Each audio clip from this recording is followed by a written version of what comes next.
Hello students, welcome to my channel. तो आज के देखो एप्लीकेशन ऑफ गॉस लॉ जो है वो तो हमारी कंप्लीट हो चुकी है। हम लोगों ने बहुत सारी एप्लीकेशन उसके अंदर ली थी, बहुत सारी कंडीशन ली थी अलग अलग शेप के लिए, कंडक्टर नॉन कंडक्टर के लिए। तो आज हम लोग क्या देख रहे हैं, आज का हमारा जो टॉपिक है वो एप्लीकेशन ऑफ गॉस लॉ नहीं है, कुछ हम लोग अलग नया टॉपिक ले रहे हैं। तो देखो आज का हमारा टॉपिक है फोर्स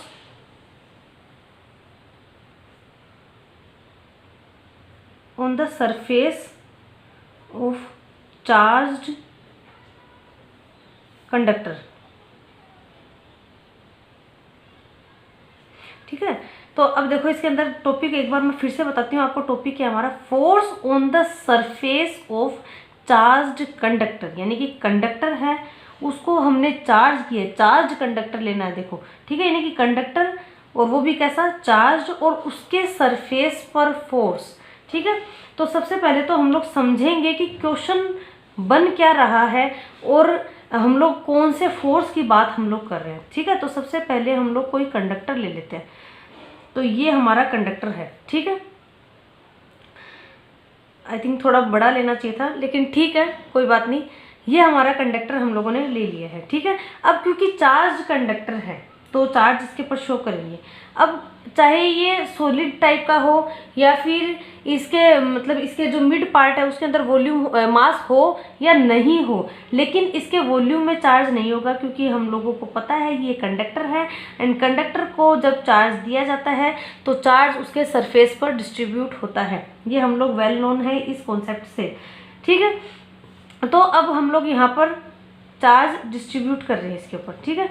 तो ये इवनली चार्ज है, पॉजिटिव चार्ज इवनली होगा, क्योंकि जब चार्ज हम लोग इसको देते हैं ना, तो देखो एक चार्ज हम लोगों ने दिया इसको, फिर उसके बाद जब और चार्ज इसको देते हैं तो पहले से जो चार्ज इसके पास अवेलेबल है वो चार्ज आने वाले जो नया जो चार्ज होगा उसको अपोज करेगा ऑब्वियसली, क्योंकि पॉजिटिव चार्ज से ही हम लोग इसको चार्ज कर रहे हैं। ठीक है, सेम टाइप का चार्ज अगर इसको दे रहे हैं हम लोग, ठीक है, मान लो अगर इलेक्ट्रॉन अगर इसको दे रहे होते हैं हम लोग, नेगेटिव चार्ज दे रहे होते हैं, तो इसको नेगेटिव चार्ज हम लोगों ने दे दिया। अब और नेगेटिव चार्ज अगर इसको देंगे तो ऑलरेडी जो नेगेटिव चार्ज इसको दिया जा चुका है वो आने वाले नए चार्ज को ऑब्वियसली अपोज करेगा। ठीक है, तो इस तरीके से ये जो चार्ज है ये इवनली डिस्ट्रीब्यूट हो जाता है ऑटोमेटिकली सरफेस के ऊपर। ठीक है, अब देखो ऐसा हम लोगों ने ये कंडक्टर ले लिया, अंदर की साइड चार्ज नहीं है, सरफेस पर इवनली चार्ज है। कितना चार्ज है अपने को नहीं पता है ना, इसकी हमें रेडियस पता है कि ये जो कंडक्टर है इसकी रेडियस कितनी है। ठीक है, अपने को क्या करना है, सीधा सीधा चार्ज डेंसिटी यहाँ पर डिफाइन कर देनी है। तो चार्ज डेंसिटी जो है, अब क्योंकि सरफेस पर चार्ज डिस्ट्रीब्यूट है तो ऑब्वियसली हम लोग सरफेस चार्ज डेंसिटी लेंगे। देखो तीन तरह की चार्ज डेंसिटी आपको बताई थी, linear charge density, surface charge density and volume charge density, लेकिन यहाँ पर हम लोग सरफेस पर चार्ज डिस्ट्रीब्यूट है इसलिए सरफेस चार्ज डेंसिटी लेंगे, जिसको सिग्मा से रिप्रेजेंट करते हैं। And sigma equals to Q upon surface, जितना भी हो टोटल वो इस तरीके से हम लोग डिफाइन करते हैं। ठीक है, तो ये सरफेस चार्ज डेंसिटी हो जाएगी। तो अब देखो यहाँ पर ये जो पूरा कंडक्टर हम लोगों ने लिया है इसके ऊपर फोर्स जो हम लोग कैलकुलेट कर रहे हैं वो कौन सा फोर्स है। अब क्योंकि ये सारा पॉजिटिव चार्ज है तो ये दोनों एक दूसरे, ये जो सारे चार्ज हैं ये एक दूसरे को क्या कर रहे हैं, एक दूसरे को अपोज कर रहे हैं, एक दूसरे को रिपेल कर रहे हैं। तो यहाँ पर जो ये रिपल्शन फोर्स है ना, एक जो सारे चार्ज के बीच में लग रहा है, ठीक है, वो ही रिपल्शन फोर्स हम लोगों को कैलकुलेट करना है। तो उसको कैलकुलेट करने के लिए हम लोग क्या करते हैं, पहले एक छोटा सा एलिमेंट ले लेते हैं इसका। ठीक है, एक छोटा एलिमेंट ले लेते हैं, इस पूरे कंडक्टर को एक साथ में नहीं लेके चल रहे हैं, सिर्फ एक छोटा एलिमेंट इसका हम लोग ले लेते हैं ds। ठीक है, ds एलिमेंट ले लेते हैं यहाँ पर। अब देखिए इस ds एलिमेंट के जो हम लोगों ने लिया है तो इसके इस जो कंडक्टर है इसके इनसाइड और आउटसाइड दोनों पॉइंट के लिए हम लोग बात करेंगे। तो बहुत पास में कोई पॉइंट हम लोग एक मान लेते हैं यहाँ पर P1। ठीक है, बहुत पास इसलिए क्योंकि कोई ये जो कंडक्टर है अब ये चाहे इनफाइनाइट नहीं है हमारे पास में। ठीक है, अब ये इसके लिए कैसा काम करेगा, इनफाइनाइट प्लेट के जैसा काम करेगा। ठीक है, तो क्यों करेगा, क्योंकि बहुत पास है इसके लिए। ठीक है, अदरवाइज तो ये कोई इनफाइनाइट तो नहीं है, फाइनाइट ही है, ठीक है, कोई छोटा सा कंडक्टर है। लेकिन अगर इसके बहुत पास कोई पी पॉइंट ले लेते हैं तो वही चीज़ जो है इसके लिए बहुत बड़ी हो जाती है, तो ये इनफाइनाइट हो जाता है इसके लिए। तो यहाँ पर एक पी पॉइंट ले लिया है, P1 पॉइंट ले लिया हम लोगों ने, और इनसाइड पर भी एक पॉइंट ले लेते हैं जिसको P2 बोल देते हैं हम लोग, ठीक है। तो अब देखो यहाँ पर हम लोग इलेक्ट्रिक फील्ड इंटेंसिटी देखते हैं इस P1 पॉइंट के लिए और इस P2 पॉइंट के लिए भी। तो electric field intensity at P1 point, EP1 देख रहे हैं हम लोग, ठीक है। तो वो क्या होगा यहाँ पर, अब क्योंकि ये इसके लिए एक प्लेट के जैसे बिहेव करता है, तो इसके लिए इलेक्ट्रिक फील्ड इंटेंसिटी कैसे हो जाएगी हमारे पास में, सिग्मा अपॉन एप्सिलॉन नॉट, ठीक है। ये हो जाएगी इलेक्ट्रिक फील्ड इंटेंसिटी इस P1 पॉइंट के लिए, ठीक है। टोटल सिग्मा जो है वो चार्ज डेंसिटी थी और सिग्मा अपॉन एप्सिलॉन नॉट आती है चार्ज डेंसिटी उसके लिए, ठीक है। तो ये हम लोगों ने इसके लिए यहाँ पर वैल्यू रख दी है। अब EP2 अगर देखते हैं तो EP2 क्योंकि इस P2 पॉइंट इनसाइड है ना, तो इनसाइड चार्ज ही नहीं है, अवेलेबल है। जब चार्ज अवेलेबल नहीं है तो इलेक्ट्रिक फील्ड इंटेंसिटी भी नहीं होगी, तो इलेक्ट्रिक फील्ड इंटेंसिटी जो है वो कितनी हो जाएगी, 0 हो जाएगी, ठीक है। तो इस तरीके से हम लोगों ने P1 पॉइंट और P2 पॉइंट के लिए इलेक्ट्रिक फील्ड इंटेंसिटी रख दी है। तो अब देखो यहाँ पर जो एलिमेंट हम लोगों ने लिए हैं, अब उस एलिमेंट की बात करते हैं, ठीक है। इस एलिमेंट के लिए यहाँ पर दो, अब इस पूरे कंडक्टर के दो सरफेस हो गए हैं। एक तो यहाँ पर ये AB, इस जो एलिमेंट है ना इसको नाम दे दिया हम लोगों ने AB, और यहाँ पर ये C पॉइंट ले लेते हैं। एक पार्ट हो गया ACB, ठीक है। देखो कौन कौन सा पार्ट हो गया, एक तो ये AB पार्ट हो गया इसका, ठीक है, ये वाला पार्ट, और एक बड़ा वाला पार्ट जो है ACB, दो पार्ट हो गए हैं इस कंडक्टर के, ठीक है। तो अब दोनों पार्ट के लिए हम लोग बात करेंगे, ठीक है। तो अब देखो यहाँ पर जो AB पार्ट है, उस AB पार्ट की वजह से इलेक्ट्रिक फील्ड इंटेंसिटी जो है वो तो हम लोग मान लेते हैं E1, ठीक है।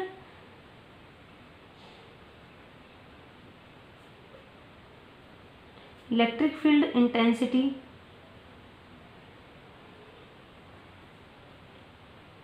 ड्यू टू AB, ठीक है, element AB।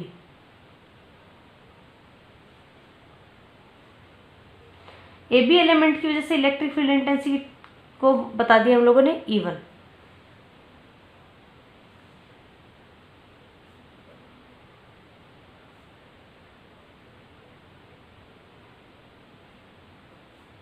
Electric field intensity due to part ACB equals to E2, ठीक है। ACB की वजह से जो इलेक्ट्रिक फील्ड इंटेंसिटी है उसको हम लोगों ने E2 बता दिया। अब देखो यहाँ पर इस P1 पॉइंट और इस P2 पॉइंट के लिए हम लोग इलेक्ट्रिक फील्ड की डायरेक्शन हम लोग देखेंगे यहाँ पर, ठीक है। तो देखिए यहाँ पर ये जो चार्ज है यहाँ पर इस कंडक्टर के चारों तरफ, वो आपको पता है इधर भी चार्ज लगा रहे हैं, इनसाइड पर भी इस तरीके से और आउटसाइड पर भी, ठीक है। क्योंकि कोई भी चार्ज है उसके लिए चारों तरफ उसकी और कैसी डायरेक्शन होगी, आउटसाइड में डायरेक्शन होगी। तो इस AB पार्ट के लिए इस P1 पॉइंट पर इलेक्ट्रिक फील्ड की डायरेक्शन किधर होगी, आउटसाइड होगी, ठीक है। और इस ACB पार्ट की वजह से भी यहाँ पर इलेक्ट्रिक फील्ड की डायरेक्शन होगी, इधर की साइड में E2 की डायरेक्शन भी होगी इस साइड, ठीक है, क्योंकि चारों तरफ है इसके लिए यहाँ पर। तो ये E1 की डायरेक्शन भी होगी और E2 की डायरेक्शन भी यही होगी, ठीक है। यहाँ पर ही शो कर देते हैं E2। तो P1 पॉइंट पर इलेक्ट्रिक फील्ड की डायरेक्शन, E1 की डायरेक्शन जो AB पार्ट की वजह से इलेक्ट्रिक फील्ड इंटेंसिटी है उसकी डायरेक्शन इस साइड है, आउटसाइड पॉइंट है ना ये, इसलिए यहाँ पर दोनों की वजह से ही इलेक्ट्रिक फील्ड की डायरेक्शन जो है वो सेम ही डायरेक्शन में होगी यहाँ पर। तो E2 की डायरेक्शन भी इस साइड है और E1 की डायरेक्शन भी इस साइड है, यानी कि अब दोनों सेम ही डायरेक्शन में तो जुड़ने चाहिए। तो यहाँ पर हम लोग ऐसे लिख सकते हैं E1 प्लस E2, यानी कि जब बात करते हैं EP1 पर, ठीक है, तो EP1 पर इलेक्ट्रिक फील्ड की डायरेक्शन, इलेक्ट्रिक फील्ड जो है टोटल वो किस तरीके से हम लोग लिख सकते हैं, अभी हम लोगों ने देखा। देखो P1 पॉइंट पर E1 भी उसी डायरेक्शन में और E2 भी उसी डायरेक्शन में, यानी कि EP1 जो है वो इक्वल इसके होना चाहिए कि नहीं होना चाहिए, E1 प्लस E2 के, ठीक है, होना चाहिए ना। क्योंकि अभी हम लोगों ने देखा है कि P1 जो पॉइंट है उस पर इलेक्ट्रिक फील्ड की डायरेक्शन जो है ए बी की वजह से और ए सी बी दोनों की वजह से सेम ही डायरेक्शन में है, तो इस तरीके से जुड़ के लिख सकता है, तब EP1 की वैल्यू हमारे पास में आ सकती है। फिर इसी तरीके से इस P2 पॉइंट पर हम लोग देखें अगर, ठीक है, तो AB की वजह से डायरेक्शन इस साइड है यहाँ पर, ठीक है, और जो E2 है हमारे पास में, सॉरी E2 जो है हमारे पास में उसकी डायरेक्शन तो है हमारे पास में इस डायरेक्शन में, ठीक है, इस ACB की वजह से था ना, इस साइड आउटसाइड में था डायरेक्शन, ठीक है, और इस AB की वजह से, ठीक है, इस AB की वजह से क्या होगा यहाँ पर इनसाइड पॉइंट के लिए इस डायरेक्शन में होगा E1, ठीक है, क्योंकि जो इनसाइड पॉइंट है ना इसके लिए यहाँ पर इलेक्ट्रिक फील्ड की डायरेक्शन जो है वो ऑपोजिट में रहेगी अंदर की साइड वाले पॉइंट के लिए। आउटसाइड पॉइंट के लिए तो देखो चारों तरफ बाहर ही है, ठीक है, तो कोई दिक्कत नहीं है। लेकिन अब यहाँ पर क्योंकि देखो ये डायरेक्शन चारों तरफ से लग रही है हमारे पास में, ठीक है, तो यहाँ पर हम लोग क्या ले रहे हैं, क्योंकि ये ऊपर वाले एलिमेंट तो हम लोगों ने देखे ही नहीं है ना, सिर्फ एक ये स्मॉल एलिमेंट लेके देख रहे हैं हम लोग, दो पार्ट ये लिए हैं, एक तो ये वाला और एक ये वाला। तो यहाँ पर जो चार्ज अवेलेबल है उसकी वजह से इन साइड में लगेगा यहाँ पर, और ये जो चार्ज है इसकी वजह से इस साइड लगेगा, क्योंकि दोनों चारों तरफ से फोर्स लगेगा इस तरीके से इसके ऊपर, ठीक है।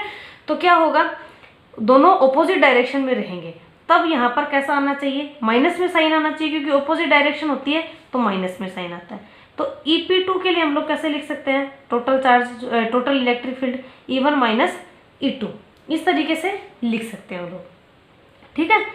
तो अब देखो यहाँ पर ये दो इक्वेशन हमारे पास में बन गई है, ठीक है। इक्वेशन, ये दोनों इक्वेशन बनानी आपको अच्छे से आनी चाहिए, बहुत इंपॉर्टेंट है। अब देखो यहाँ पर ऑलरेडी इनकी वैल्यूज हम लोगों ने निकाल ही रखी है, तो यहाँ पर EP2 जो है वो तो हम लोगों ने 0 बताया था, और वो इक्वल किसके आया है, E1 माइनस E2 के। That means E1 minus E2 जो है वो किसके इक्वल आया है, 0 के है। तो E1 इक्वल्स टू किसके आ गया है, E2 के आ गया, ठीक है। तो ये हमारे पास में एक वैल्यू बन गई है, E1 इक्वल्स टू E2, ठीक है। अब देखो यहाँ पर आप इनको इक्वेशन दे सकते हो, ठीक है, जो जो हमारे पास में इक्वेशन आई है। एक तो देखो ये इंपॉर्टेंट इक्वेशन आई है, एक ये दो इक्वेशन आई है हमारे पास में इंपॉर्टेंट, एक ये इक्वेशन इंपॉर्टेंट है, ये सारे के सारे इंपॉर्टेंट इक्वेशन सारी है हमारे पास में, ठीक है। और एक देखो इसका कंक्लूजन आ गया हमारे पास में कि E1 और E2 जो है वो वैल्यू इक्वल है, ठीक है। भले ही चार्ज जो है वो यहाँ पर एलिमेंट तो देखो दोनों के दोनों क्या थे, अलग अलग थे ना, ये तो स्मॉल एलिमेंट है और ये बड़ा वाला पार्ट है, लेकिन फिर भी इलेक्ट्रिक फील्ड इंटेंसिटी जो है वो तो कांस्टेंट ही रहेगी, क्योंकि चार्ज डेंसिटी जो है वो कांस्टेंट है। तो E1, ये देखो हम लोग पहले भी हम लोग बता सकते थे, अगर इस पॉइंट से बताना चाहते हैं कि भाई चार्ज डेंसिटी सेम है, चार्ज डेंसिटी सेम है तो इलेक्ट्रिक फील्ड इंटेंसिटी जो है वो सेम रहेगी यहाँ पर, ठीक है। लेकिन इसको हम लोगों ने वैसे भी प्रूव करके बता दिया है कि E1 और E2 चाहे एलिमेंट जो है यहाँ पर स्मॉल हो बिग हो डिफरेंस हो चाहे, लेकिन इलेक्ट्रिक फील्ड इंटेंसिटी दोनों की वजह से सेम ही रहेगी, ठीक है। तो E1 इक्वल्स टू E2 ये वैल्यू हमारे पास में आ गई है।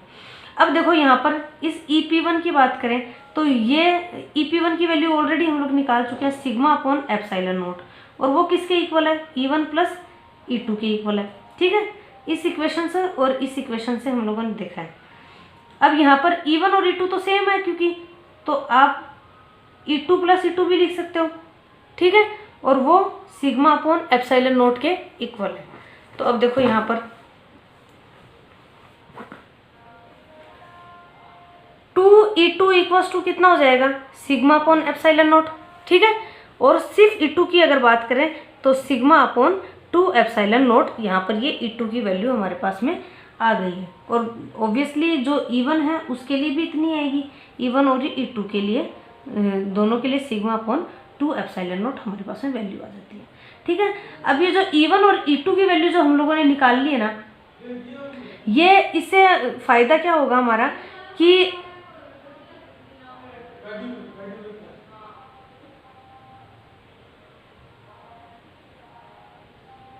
अब देखो ये E1 और E2 की वैल्यू जो हम लोगों ने निकाली है ये हमारे क्या यूज़ की है, ठीक है, क्यों निकाल रहे हैं हम लोग इलेक्ट्रिक फील्ड की वैल्यू।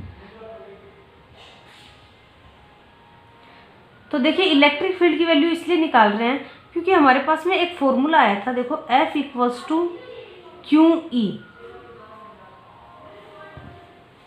तो देखिए इलेक्ट्रिक फील्ड की वैल्यू हम लोगों ने इसलिए निकाली है क्योंकि हमारे पास में फॉर्मूला आया था F इक्वल्स टू QE, और फोर्स हमें निकालना है। तो अगर ई की वैल्यू हमारे पास में आ जाए तो हम लोग यहाँ पर निकाल सकते हैं, ये फोर्स की वैल्यू हम लोग निकाल सकते हैं। तो इसलिए हम लोग यहाँ पर ई की वैल्यू निकाल रहे हैं, ठीक है।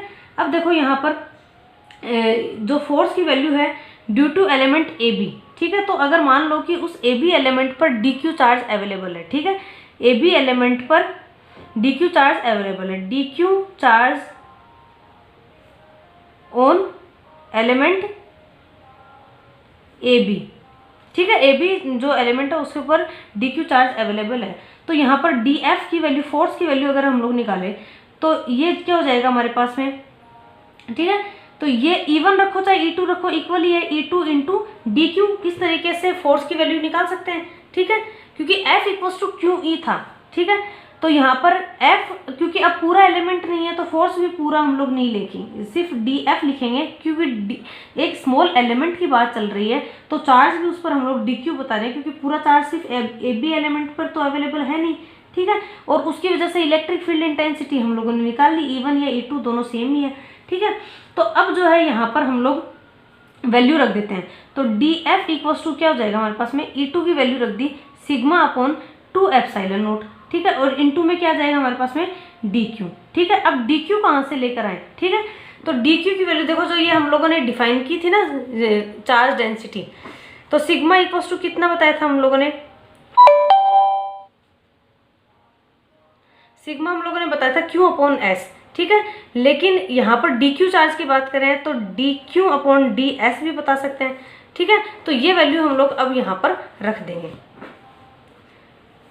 तो DQ इक्वल्स टू क्या हो जाएगा हमारे पास, सिग्मा इंटू DS, ये वैल्यू पुट कर देते हैं यहाँ।